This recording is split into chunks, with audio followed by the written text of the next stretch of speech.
Hi, I'm Dr. J, and welcome to 5 Minute Fridays. I have a background of a master's in human performance with an emphasis in applied sports science and a doctorate in sport and performance psychology. Welcome to this week's episode where we're going to discuss the benefits of isometric exercises. So let's start by characterizing what an isometric muscle movement looks like. Even though it's not technically a movement, it is a position that we're going to hold, right? And so with that understanding, the muscle doesn't shorten throughout the exercise, whether that's a short duration or a longer duration, right? Our sarcomere is holding tension. And so in order to hold tension, it will contract slightly, but it won't change the distance that the limb or the joint is traveling, right? So if we were looking at our bicep, for example, and say I was going to do an isometric hold of my bicep, it could be like this, where I'm doing it with weight or without weight, but my arm is going to stay in this specific angle because this is the angle that I've chosen throughout the entire exercise. And the sarcomeres are only going to shorten in order to resist the change happening from me moving my arm up or from my arm lowering during this motion, right? So when we look at that, we're holding this position and we're trying to create tension with this position. So some variations of isometric exercises that we could look at would be planks. We've got holds. Holds could be either in a press form, it could be in a pulling form, whether that's upper or lower body. It could be squats, it could be lunges, it could be a mixture of an active press or a dynamic press or pull combined with a hold on a different part of our body, right? Separating our upper and lower, or separating bilaterally, which would be right and left, whether that's the right arm and the left arm or the right leg and the left leg working independently. While one is holding, the other is actively working through another range of motion.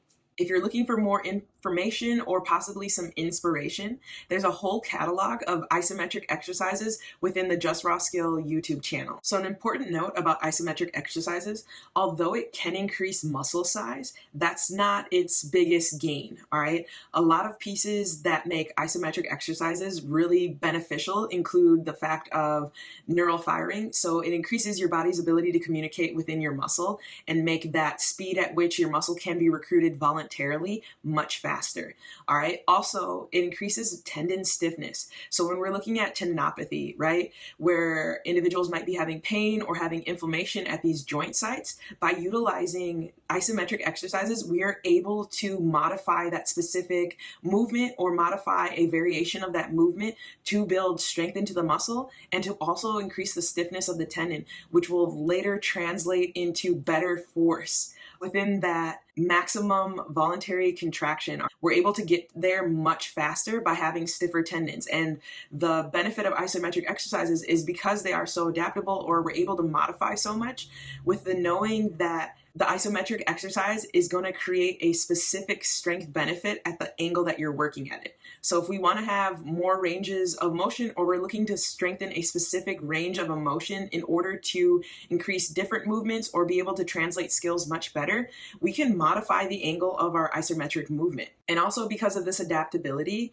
that means that we can utilize this with individuals that are healthy. We can utilize this with individuals that are going through a return to play protocol. And we can utilize this with individuals who might not be able to use their full body due to an injury or due to various causes, right? So we're going to be able to get gains in strength. We're going to be able to increase the hardiness of their body through the increases in tendon stiffness. As we're looking at Achilles tendons, we can build complexes that have isometrics that involve calves, that involve feet, that involve ankle position to help improve that and that stability, as well as that ability to transfer the force through those tendons and through those joints at very specific angles. A question about when the best time to use this, it might be when you're building a base for training, as far as using it as a higher load or a heavier intensity.